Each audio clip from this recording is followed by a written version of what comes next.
Assalamu alaikum students.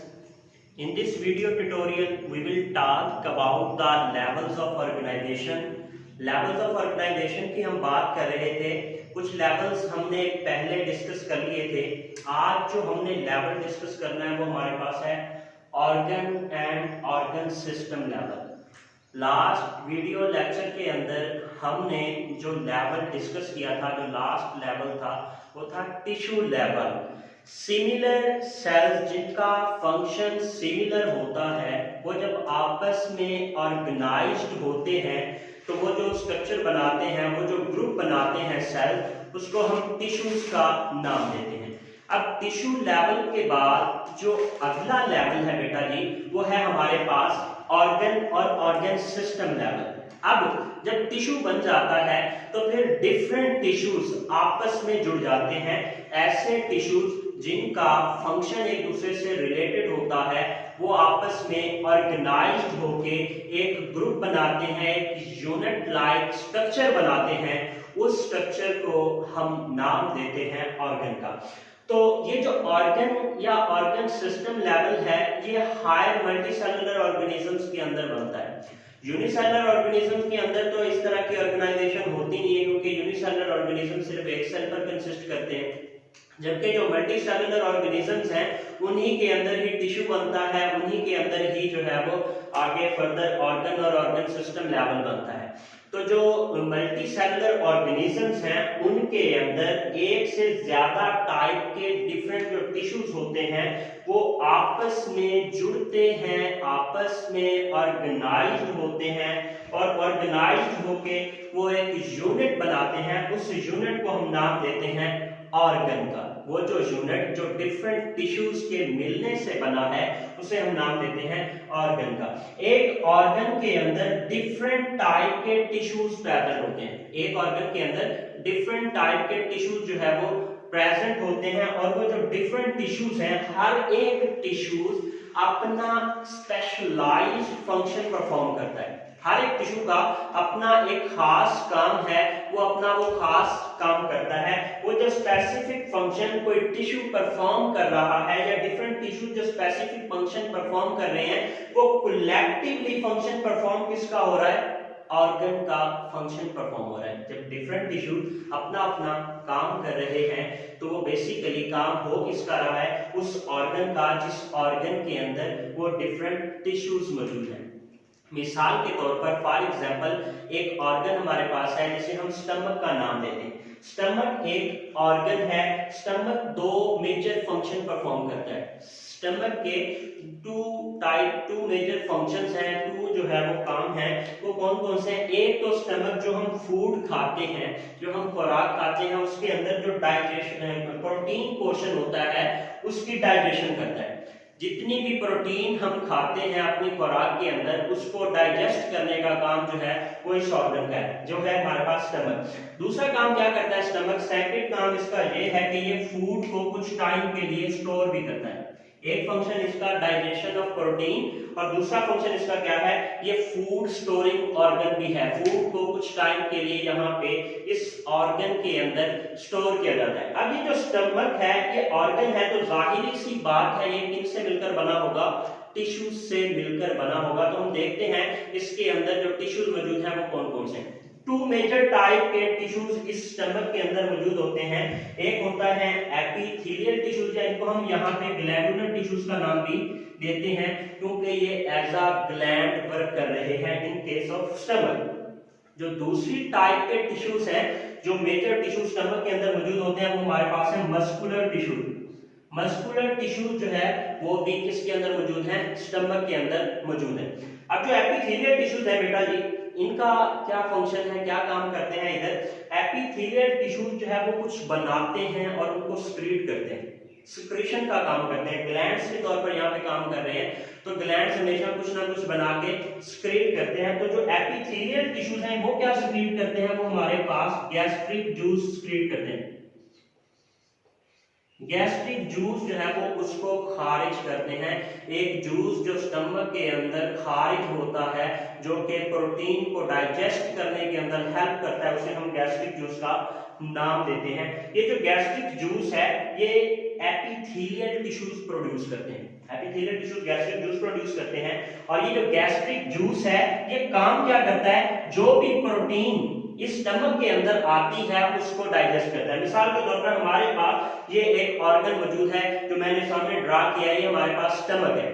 Stomach के अंदर food आती है, जो भी फूड हम खाते हैं वो कहां पे आ जाती है, इस स्टमक के अंदर आ जाती है। फॉर एग्जांपल ये मेरे पास एक फूड पार्टिकल है जो कि ट्रैवल करता हुआ इस स्टमक के अंदर आ रहा है। जैसे ही ये स्टमक के अंदर पहुंचता है तो जो गैस्ट्रिक जूस वाले ग्लैंड्स हैं या जो गैस्ट्रिक जूस वाले टिश्यूज हैं वो क्या करते हैं, वो इस जूस को खारिज करना शुरू कर देते हैं, सिक्रीट करना शुरू कर देते हैं। और ये जो जूस है जब इस फूड के पास जाएगा तो इस फूड के अंदर जितना भी प्रोटीन पोर्शन होगा उसको क्या करेगा, उसको तोड़ना शुरू कर देगा, उसकी डाइजेशन शुरू कर देगा, उसको छोटे छोटे पार्ट्स के अंदर डिवाइड करना शुरू कर देगा। तो ये काम है किसका, हमारे पास जो एपिथेलियल टिश्यूज मौजूद है स्टमक के अंदर। हमने बात की थी कि हर एक टिश्यू जो है वो अपना स्पेसिफिक फंक्शन परफॉर्म कर रहा है, खास फंक्शन परफॉर्म कर रहा है। तो यहाँ पे जो एपिथेलियल टिश्यूज है इसका खास फंक्शन क्या है, इसका खास फंक्शन ये है कि ये गैस्ट्रिक जूस सिक्रीट करता है और वो जो गैस्ट्रिक जूस है वो प्रोटीन को डाइजेस्ट करने के अंदर हेल्प आउट करता है। दूसरी टाइप के टिश्यू, जो मेजर टिश्यू इस स्टमक के अंदर मौजूद है वो हमारे पास है मस्कुलर टिश्यू। मस्कुलर टिश्यूज का काम होता है ये कॉन्ट्रैक्ट करते हैं, रिलैक्स करते हैं। जहां पे भी मस्कुलर टिश्यूज का नाम आएगा तो उनका फंक्शन हमारे माइंड में फौरी तौर पर आ जाना चाहिए कि इनका काम क्या है, ये कॉन्ट्रैक्ट करते हैं, रिलैक्स करते हैं, कॉन्ट्रैक्ट करते हैं, रिलैक्स करते हैं। ये जो स्टमक है, स्टमक की जो वॉल्स हैं इनके अंदर जो है वो टिश्यूज मौजूद होते हैं मस्कुलर टिश्यू। मस्कुलर टिश्यूज क्या करते हैं, इस स्टमक की वॉल्स को, इन स्टमक की वॉल्स को इस तरह से कॉन्ट्रैक्ट रिलैक्स करवाते हैं, इस तरह से कॉन्ट्रैक्ट रिलैक्स करवाते हैं। तो इनकी कॉन्ट्रैक्शन से होता क्या है, जब ये मसल्स की, ये जो हमारे पास टिश्यूज हैं ये जब कॉन्ट्रैक्ट करते हैं तो इससे इसके अंदर मौजूद जो फूड होती है, जो फूड इस स्टमक के अंदर आई है उसकी ग्राइंडिंग होती है, उसको पीसा जाता है। ग्राइंडिंग का काम कौन करता है, हमारे पास muscular tissues. Muscular tissues contract relax करवाते हैं स्टमक वॉल्स को। जब स्टमक की वॉल्स कॉन्ट्रैक्ट रिलैक्स करती हैं फिर उससे क्या होता है, जो फूड आती है स्टमक के अंदर, एक तो उसकी ग्राइंडिंग होती है, दूसरा क्या काम करते हैं मस्कुलर टिश्यू, दूसरा ये जो फूड होती है इसको पुश करते हैं टूवर्ड्स द पोस्टीरियर एंड। जो स्टमक का पोस्टीरियर एंड है, जो नीचे वाला हिस्सा है, ये खुराक को उसकी तरफ पुश करते हैं, उसकी तरफ मूव करवाते हैं। तो इसके अंदर दोनों ही टिश्यूज जो हैं वो अपना स्पेसिफिक फंक्शन, अपना खास फंक्शन जो है वो परफॉर्म कर रहे हैं। लेकिन कोलेक्टिवली ये फंक्शन हो किसका रहा है, इस ऑर्गन का हो रहा है, इस स्टमक का काम हो रहा है। तो इस तरह से हम देख रहे हैं ऑर्गन को। अब हम बात करेंगे नेक्स्ट, जो हमारे पास ऑर्गन जब आपस में जुड़ते हैं तो उससे क्या बनता है, उससे हमारे पास जो स्ट्रक्चर बनता है, जो सिस्टम बनता है, उसकी हम बात करते हैं। यहां तक था ऑर्गन। अब हम बात करेंगे ऑर्गन सिस्टम की। जब डिफरेंट ऑर्गन, मुख्तलिफ ऑर्गन आपस में ऑर्गेनाइज्ड होते हैं, जुड़ते हैं, मुनज़्ज़म होते हैं, तो वो क्या बनाते हैं, ऑर्गन सिस्टम बनाते हैं। हमने बात की डिफरेंट ऑर्गन्स जिनका फंक्शन रिलेटेड होता है, वो जब आपस में ऑर्गेनाइज्ड होते हैं तो उनसे क्या बनता है, हमारे पास ऑर्गन सिस्टम बनता है।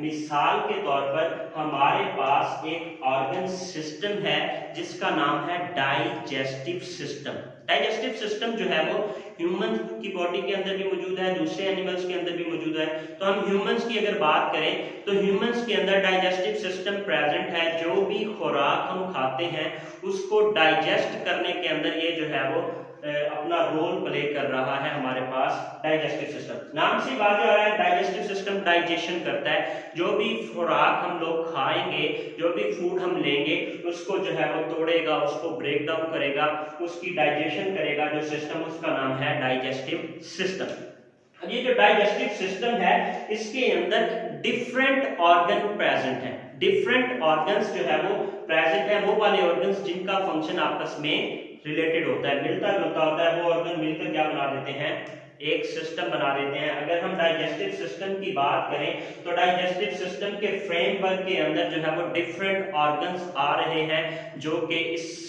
सिस्टम को बना रहे हैं। तो वो जो ऑर्गन है हमारे पास वो कौन कौन से हैं? वो ऑर्गन हमारे पास सबसे पहला ऑर्गन है ऑरल कैविटी। हमारा माउथ पार्ट जो होता है उसके अंदर जो पोर्शन है खाली कैविटी आपको नजर आती है, ऑरल कैविटी। जब भी आप फूड लेते हैं सबसे पहले आप टीथ के जरिए उसको यहाँ पे ब्रेक करना शुरू कर देते हैं। डाइजेशन जो है वो आपकी ओरल कैविटी के अंदर स्टार्ट हो जाती है। यहाँ पे मैंने एक ह्यूमन का स्ट्रक्चर ड्रा किया, इसके अंदर मैंने जो है वो एक सिस्टम बनाया है डाइजेस्टिव सिस्टम। ये जो ह्यूमन है इसका डाइजेस्टिव सिस्टम स्टार्ट हो रहा है ऑरल कैविटी से। ये जो माउथ पार्ट है इसको हम बोलते हैं, इसके अंदर ये जो खाली पोर्शन आपको नजर आ रहा है इसको हम बोलते हैं ऑरल कैविटी। ऑरल कैविटी जो है वो ओएसोफेगस के जरिए एक और ऑर्गन के साथ जुड़ी होती है जिसे हम नाम देते हैं स्टमक का। ऑरल कैविटी का काम भी डाइजेशन करना है, स्टमक का काम भी डाइजेशन करना है। स्टमक के बाद इसके आगे वाला जो पोर्शन, ये आपको ट्यूब लाइक स्ट्रक्चर नजर आ रहा है, ये हमारे पास है स्मॉल इंटेस्टाइन। स्मॉल इंटेस्टाइन के बाद हमारे पास जो अगला रीजन है, जो अगला पोर्शन है उसे हम बोलते हैं लार्ज इंटेस्टाइन। इसके साथ साथ और भी जो है वो ऑर्गन इस सिस्टम के अंदर इन्वॉल्व हैं जो कि हेल्प करते हैं डाइजेशन में। वो हमारे पास कौन कौन से हैं? लीवर है और पंक्रियास है। ये दोनों ऑर्गन भी जो है वो इस सिस्टम को असिस्ट करते हैं, हेल्प करते हैं फूड को डाइजेस्ट करने में, फूड की डाइजेशन में। तो इस तरह से अगर हम फ्रेमवर्क की बात कर रहे हैं तो जो हमारे पास डाइजेस्टिव सिस्टम है उसके फ्रेमवर्क के अंदर ऑरल कैविटी आ जाती है एक ऑर्गन, फिर उसके बाद जो ऑर्गन है वो स्टमक है, फिर स्मॉल इंटेस्टाइन है, उसके बाद लार्ज इंटेस्टाइन है, उसके बाद लीवर है, पैंक्रियास है। ये सारे ऑर्गन मिलकर एक सिस्टम बना रहे हैं, एक सिस्टम बना रहे हैं और वो सिस्टम है हमारे पास डाइजेस्टिव सिस्टम। इसका काम है कि ये खुराक को हजम करता है। ये सारे ऑर्गन जो है वो खुराक को डाइजेस्ट करने के अंदर हेल्प आउट करते हैं। इसके साथ ही हमारा ये organ and organ system level जो है वो कंप्लीट होता है। इसके बाद हम आगे जो नेक्स्ट लेक्चर है उसके अंदर हम बात करेंगे इंडिविजुअल लेवल की, फिर उसके बाद पॉपुलेशन, कम्युनिटी की और बायोस्फीयर लेवल की। यहाँ तक था हमारा organ and organ system level. Allah Hafiz.